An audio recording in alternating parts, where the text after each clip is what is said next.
nós teremos aí um espaço de 7 anos entre o arrebatamento e a segunda vinda, que é justamente o tempo da grande tribulação. Tá indo para o tribunal de Cristo, onde nós seremos julgados conforme as nossas obras. Então, 2 pontos serão julgados ali: a intenção do coração com que alguém fez a obra de Deus, tá? E principalmente como esse crente viveu na terra. Então, são 2 pontos que serão considerados no julgamento do tribunal de Cristo. Todos os salvos ali serão julgados apenas para a recompensa. Não há julgamento para a condenação, apenas para a recompensa. Tá certo? E depois do tribunal de Cristo, todos irão para as bodas do Cordeiro. E aí estará ali todos os santos do Antigo Testamento, do Novo, celebrando juntamente com o seu Salvador. Tá? É importante perceber que a intenção do coração vai pesar bastante, porque muita gente faz muita coisa na obra de Deus, mas faz porque tem uma segunda intenção, algum proveito para a pessoa. Então tem muita gente que faz muita coisa, mas com a motivação equivocada, que quando jogado na balança vai sobrar muito pouco ou quase nada, como diz Paulo escrevendo aos Coríntios na sua primeira carta, capítulo 3. Tá certo? Então a forma como nós vivemos o Evangelho na Terra e a intenção com que fazemos a obra de Deus, isso pesará bastante no julgamento do tribunal de Cristo. Ok, irmãos? Então ali todas as obras serão provadas, todas as intenções do coração serão mostradas e cada um receberá o que tiver feito. A nossa apostila fala de 5 coroas, né? E a gente não sabe dizer se quando a Bíblia fala dessas coroas, se são coroas propriamente ditas ou se são representações de galardão. O fato e isso é ponto pacífico, o fato de que se está falando de uma recompensa que Jesus dará aos seus servos. Então isso ninguém tem dúvida. Agora, o que será essa recompensa? Se é uma coroa, se não é, o que é galardão? Tudo isso nós vamos receber lá. Mas a ideia da coroa demonstra alguém que venceu, alguém que... Né? E aí a ideia, primeiro, é da coroa corruptível, tá certo? Que é aqueles que venceram a carnalidade, né? Depois nós temos a coroa da alegria, que são para aqueles que ganharam almas para o reino de Deus. Depois nós temos a coroa da vida, tá? Para aqueles que suportaram as aflições na vida e foram fiéis até o fim, né? Quem perseverar até o fim será salvo, disse Jesus. A quarta é a coroa da justiça, que a nossa apostila diz que são para aqueles que amam segundo a vida do Senhor. Mas a justiça aí que nós entendemos, na verdade, é uma justiça que Jesus fará justiça, né, para aqueles que se esforçaram pelo reino de Deus e por causa do reino de Deus sofreram todo tipo de injustiça.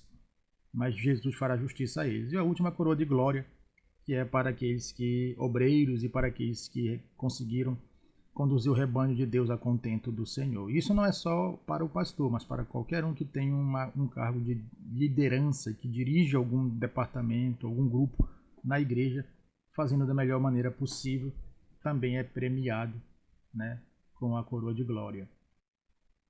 Como dito antes, não sabemos se é uma coroa propriamente dita ou se é a representação de um galardão ou de um prêmio, mas o certo é que é uma premiação. As bodas do Cordeiro, tá certo? Quando toda a igreja estiver reunida, os santos do Antigo e do Novo Testamento reunidos, todos estarão na mesa com Jesus, exatamente como ele disse que... Então, irmãos, Jesus disse que virão do Oriente e do Ocidente, se sentarão à mesa com Abraão, Isaac e Jacó. Então veja que fala de santos do Novo Testamento e de santos do Antigo Testamento. Tá? A grande tribulação é outro tópico da escatologia.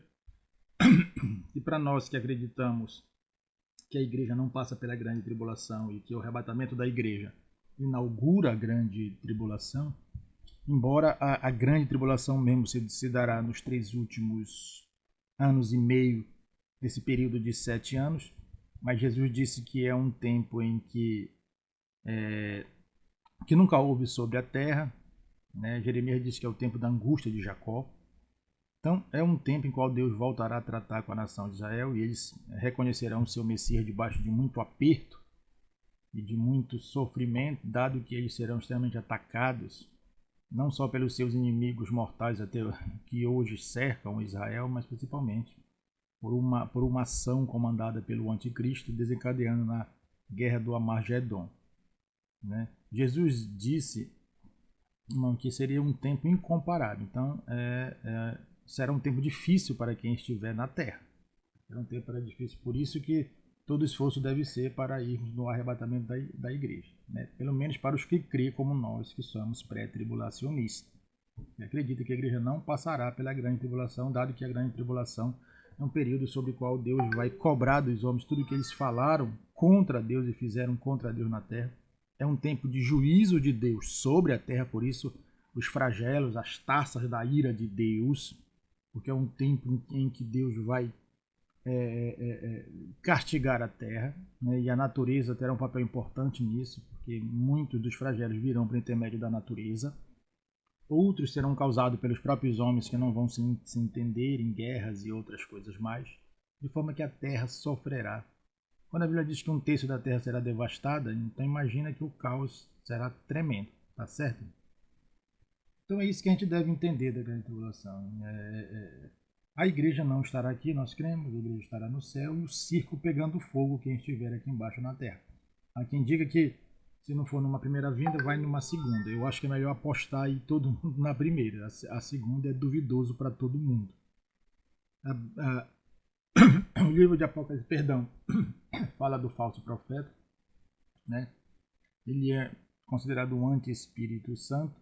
Há quem diga que falso profeta e anticristo são a mesma pessoa na Bíblia, né? Eu sou partidário daquele grupo que acredita que são duas pessoas diferentes, tá certo? O falso profeta será aquele apoio religioso, será líder da grande religião que surgirá na Terra. Porque um dos grandes argumentos, irmãos, que se tem dito hoje é que a religião tem sido a causa de muita guerra. Então, se unisse todas as religiões só numa, haveria menos guerras. Esse é um argumento do mundo, né, contra a religião, tá certo? E talvez esse falso profeta seja o líder dessa grande religião e será o braço direito do anticristo, dando esse apoio religioso para ele.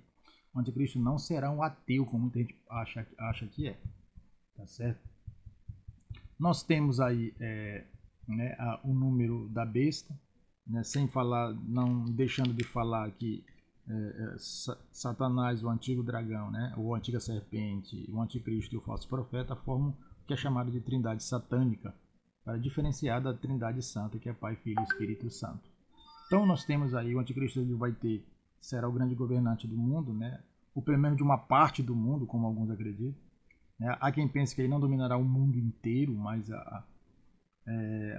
vai dominar certamente uma parte muito grande do mundo, de forma que ninguém vai poder comprar ou vender se não tiver a sua marca ou o seu número. Né? Ninguém sabe se é um número propriamente dito ou se é um código. Certo é que é uma identificação. Né? A Apocalipse fala de marca, nome e número, né? Que vão identificar aqueles que pertencem à ordem do anticristo.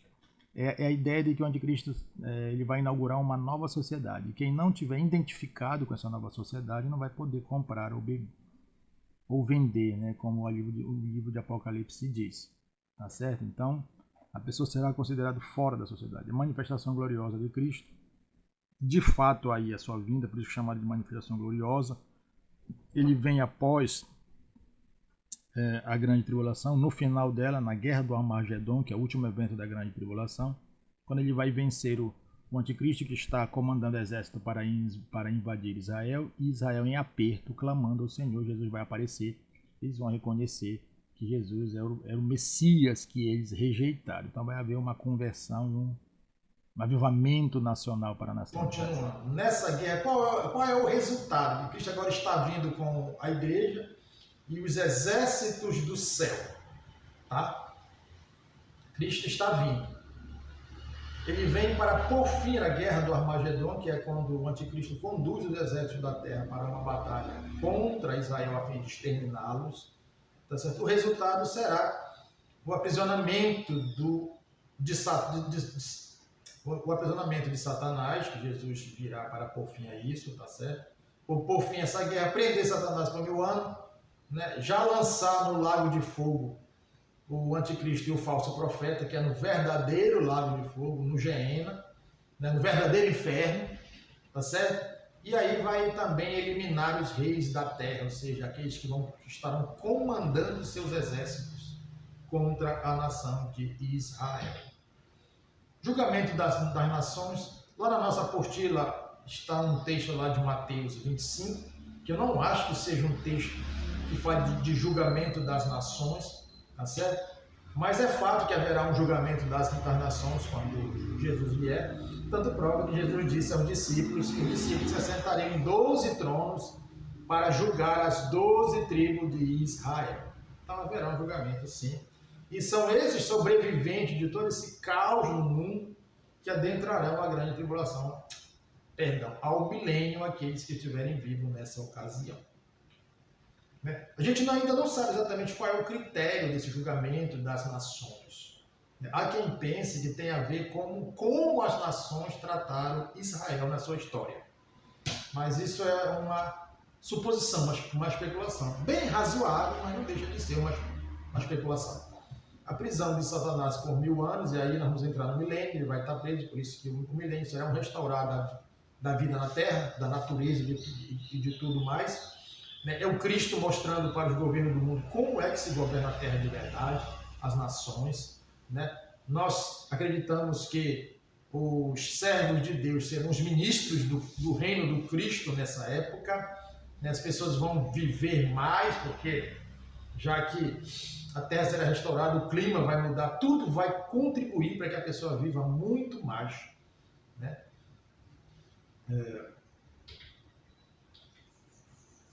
Quem participará do milênio? Os que sobreviverem, a igreja, que são os santos do Antigo e do Novo Testamento, e os santos da grande tribulação. Nós acreditamos também que adentrarão ao milênio. Mas quem é que vai reinar com Cristo? A igreja e os salvos. Os salvos reinarão com Cristo. E os demais são os súditos do reino do Messias, do milênio. São esses, por não terem os corpos glorificados, por estarem sujeitos ao pecado, que no final do milênio serão tentados por Satanás, assim como ele fez com os anjos para se rebelar contra Deus, fará com os homens. A soltura de Satanás. Depois de 1000 anos, a Bíblia diz, a Apocalipse diz que Satanás será solto e fará uma última tentativa de vencer Deus e os seus santos, mas não vai prosperar. Ele será derrotado e automaticamente lançado no lago de fogo. E os que seguiram ele serão sentenciados eternamente, serão derrotados e sentenciados eternamente. O último evento da história humana é o julgamento do grande trono branco, o juízo final. Cristo hoje é o advogado de todo homem. Naquele dia ele será juiz de todo homem, dos vivos e dos mortos, como disse Paulo em Atos 17. Ele vai se assentar, ele vai receber essa autoridade do Pai para julgar os homens, e a igreja estará lá com Cristo, ao lado do Cristo, confirmando o seu julgamento. Exatamente como Paulo disse que nós julgaremos o mundo, inclusive os anjos, demônios, todos serão julgados pelo Cristo, e nós estaremos lá dando o carimbo de aval, confirmando o julgamento do Cristo. Estado eterno, depois do julgamento final, há quem pense que o julgamento final será, ninguém sabe onde vai ser, porque todos os homens, todos os perdidos, todos estarão diante do Cristo, todos serão julgados num só dia, num só momento. Então imagina, desde o último ao primeiro, talvez seja o dia mais longo da história. Será esse dia que todos serão julgados. Depois o estado eterno. Então abre-se aí, depois do julgamento do tribunal do trono branco, o juízo final, o estado eterno, onde adentrarão os salvos, estarão para sempre com o Senhor, e aí viverão a eternidade, dias sem fim. Tá bom? Meus irmãos, é basicamente isso. Eu me esforcei para não ser tão longo, não sei se eu fui, mas é para dar um resumo. Isso aqui é só um resumo. Na aula foi mais extensa, a gente falou um pouco mais, entrou em detalhes, mas aqui é um resumo, tá certo? Para que eu possa fazer a prova. Meus irmãos, eu quero agradecer os irmãos, e parabenizar os que venceram, os que chegaram até o fim e foram vitoriosos. Tenho certeza que alguma coisa Deus acrescentou na vida dos irmãos pelo conhecimento da sua palavra. A gente deve conhecer a palavra de Deus não para discutir com os outros, não para dizer que sabe mais, mas para fortalecer a nossa própria vida espiritual. Tá certo? Deus abençoe a todos, em nome de Jesus.